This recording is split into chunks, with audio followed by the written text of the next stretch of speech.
В России все повышают и повышают выплаты за подписание контракта с вооруженными силами.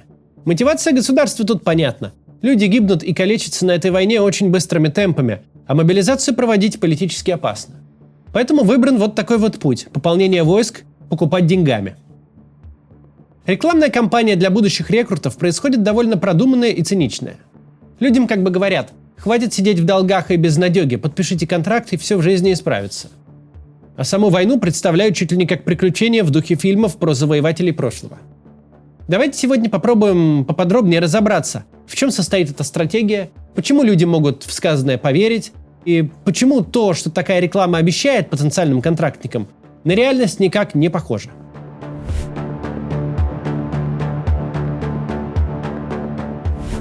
Мы живем в эпоху, когда, по крайней мере, на словах правовое равенство людей признается плюс-минус повсеместно. Однако даже в самых развитых, свободных и благополучных обществах равенство в правах не означает равенство в возможностях. На практике же жизнь в столице или просто крупном городе дает больше возможностей, чем в селе или в рабочем поселке на периферии. На практике детям уборщицы или шахтера придется из кожи вон лезть, чтобы добиться того, что сын дипломата или крупного ученого получит, считай, за даром. Особенно если эти уборщица и шахтер живут на той самой периферии. Все перечисленное знакомо самым разным странам. Вопрос лишь в масштабе. Конкретно в России социальное и одновременно географическое размежевание страны остро ощущалось задолго до начала войны с Украиной. Еще во времена протестов на Болотной Наталья Зубаревич выдвинула теорию 4 Россий. 4 отдельных реальностей, сосуществующих в одном государстве. Война по-новому показала различия между этими Россиями.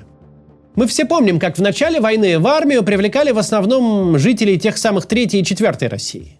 Там люди в среднем живут беднее. Там меньше независимых журналистов, которые могли бы рассказать о беспределе. Люди эти уязвимее, у них меньше возможностей защищаться. Но со временем их стало не хватать. Мобилизация оказалась политически опасной, и позже власти стали обращаться и к жителям крупных городов с предложением заключить контракт. На этот раз на войну захотели привлечь тех людей, кто, может, и не добился в жизни особого успеха, но вполне уверенно держался на плаву. Не совершал преступлений, ходил на работу, возможно, даже чем-то увлекался, имел мечты и амбиции. Эти мужчины проигнорировали войну, когда за подписание контракта полагалось 200 тысяч рублей, а в месяц платили меньше 60. Смехотворная сумма для начала 24-го. Но 2 года назад все было именно так.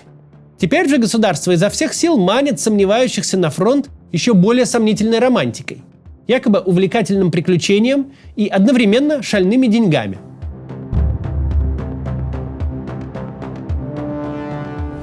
Война только в первые месяцы подавалась как священная борьба против Бандеры, англосаксов, трансгендеров и сатаны. Сейчас же войну в Украине почти прямым текстом представляют как завоевательный поход, какие совершали испанские конкистадоры или английские флибустьеры. Будто на дворе снова 16 век, и если жизнь не задалась, ты можешь ломануться в новый свет, крушить цивилизации и сколачивать первоначальный капитал для будущей промышленной революции.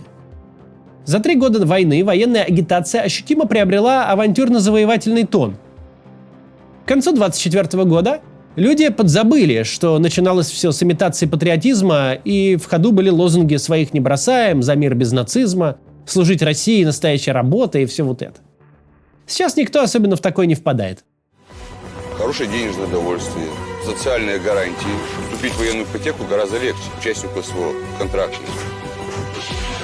Мы русские, мы должны помогать русским.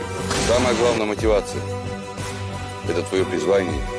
Присоединяйся к своим. Единовременная выплата при заключении контракта с 1 августа по 31 декабря от 800 тысяч рублей. То был один из многих рекламных роликов, которые в этом году транслировались по федеральному телевидению. Конкретно этот на канале ТНТ, максимально аполитичным и потому собирающим более молодую и менее идейно заряженную, чем «Первый» или «Россия-1» аудиторию. Главный герой ничего не говорит ни про Укррейх, ни про сатанистов-бандеровцев или защиту новых регионов. Лишь мельком про защиту русских, зато подробно перечисляет материальные бонусы. Посыл очевиден. Иди воевать не во имя каких-то ценностей, а тупо потому, что такую возможность заработать сейчас дает государство. Уличная агитация на баннерах и плакатах в общественном транспорте уже давно циничная и минималистичная. Порой, как в Москве или Нижнем Новгороде, весь текст – это просто семизначная сумма единоразовой выплаты или предполагаемой зарплаты за первый год. Если вы сейчас в России, такой креатив наверняка уже стал для вас привычным фоном. Но в контексте новейшей истории такое положение дел беспрецедентно. Да, многие государства зазывали своих граждан на несправедливые войны. Мол, мы что-то там освобождаем, кого-то защищаем или просто за что-то мстим. Но никто не вел агитацию настолько в лоб. Типа «убей других и, вероятно, себя за несколько миллионов». Никакое правительство не пыталось изображать из себя пиратского капитана.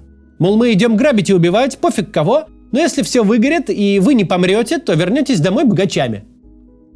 Какое-то время этот подход работал, но поток желающих погибнуть на фронте даже за баснословные деньги естественным образом стал иссякать. Тогда государство повысило ставки. С 1 декабря действует новый порядок. Теперь помимо гигантской зарплаты с баснословными подъемными, потенциальным рекрутам обещают списание долгов на сумму до 10 миллионов рублей, в том числе кредитов на имя супруги. И да, такое предложение может заинтересовать новую аудиторию. Общий объем долгов россиян на начало уходящего года – 33 триллиона рублей. В 61 регионе долговая нагрузка в расчете на человека превышает 60%, а кое-где пробивает планку в 80% и даже в 90%. Простыми словами, условный житель Алтайского края, Оренбургской области или Чувашской республики вынужден отдавать банкам большую часть своего дохода. Абсолютные рекордсмены в этом рейтинге – Республика Калмыкия и Тыва, где долговая нагрузка составляет аж 133 и 149%. Там люди живут в долг хронический, то есть зарабатывают за месяц меньше, чем должны отдавать банку в счет кредита. Обещание решить финансовые проблемы – мощный мотиватор. Он может перекрыть рациональные аргументы о рисках и негативных последствиях отправки на войну. Но путинская операция – это и близко не это. Участники вторжения в Украину ни в коем случае не вольные добытчики из прошлых эпох. И дело даже не в изменившейся морали, а в объективных факторах. Путинская война в Украине мало похожа на завоевательный поход прошлых времен. Очень много чем она отличается, и в том числе и возможностью обогатиться по-легкому. Тут не получится. Пираты и конкистадоры сами во многих случаях решали, отдавать ли командирам найденные ценности или спрятать их, решали, стоит ли вообще подчиняться действующему начальству, может выгоднее уйти от него, собрать свой отряд и отправиться за добычей самостоятельно. А то и вовсе пустить старого босса в расход, а взамен выбрать кого-нибудь более щедрого и предприимчивого. Не то чтобы это хорошая практика. Но российские контрактники целиком зависят от государства и от конкретных его представителей. В какое подразделение отправят новичка? В то, которое базируется на сравнительно тихом участке или ведущее активные действия? Кто там командует? Офицер, сохранивший признаки человечности или какой-нибудь хапуга-самодур? Можно ли в случае чего рассчитывать хотя бы на первую медицинскую помощь? Чем дольше идет война, тем чаще российские солдаты сталкиваются не просто с наплевательским, но прям-таки скотским к себе отношением. Z-Telegram в последние месяцы регулярно говорит о так называемом обнулении, то есть о расстрелах, внесудебных казнях в самых разных частях за разные проступки. А угроза обнулить за минимальное несогласие с начальством вообще фон фронтовых зарисовок.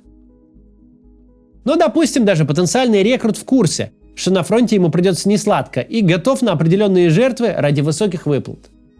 Вот только не факт, что он эти деньги вообще увидит. В прошлом месяце в том же Z-Телеграме разлетелась новость о 110-й и 5-й бригадах Вооруженных сил России. Выяснилось, что с подачи командиров у военнослужащих из этих формирований вымогали заработанные деньги. Отказавшихся избивали, унижали и буквально запихивали в собачьи вольеры. Тех, кто продолжал упрямиться, обнуляли, то есть убивали, расстреливали. Офицеры истязали солдат так, как даже противнику в голову бы не пришло. Отдельной жути нагоняет одно обстоятельство. Если верить отдельным Z-авторам, командиров душегубов сгубила не информация о пытках и вымогательствах, а то, что они не поделили поляну с другими преступниками в форме, которые торгуют наркотиками. Якобы сперва офицеры-наркоторговцы под фиктивными предлогами добились ареста офицеров-вымогателей, а практика с пытками и вольерами вскрылась позже. Так сколько ж такого еще не вскрылось? Раньше такие новости уничтожили бы, если не уничтожили бы, то основательно подпортили бы репутацию всему Министерству обороны. Точно полетели бы с плеч погоны. А сейчас этот вопиющий сюжет даже в Z-каналах не стал сенсацией. Уже и забыли все.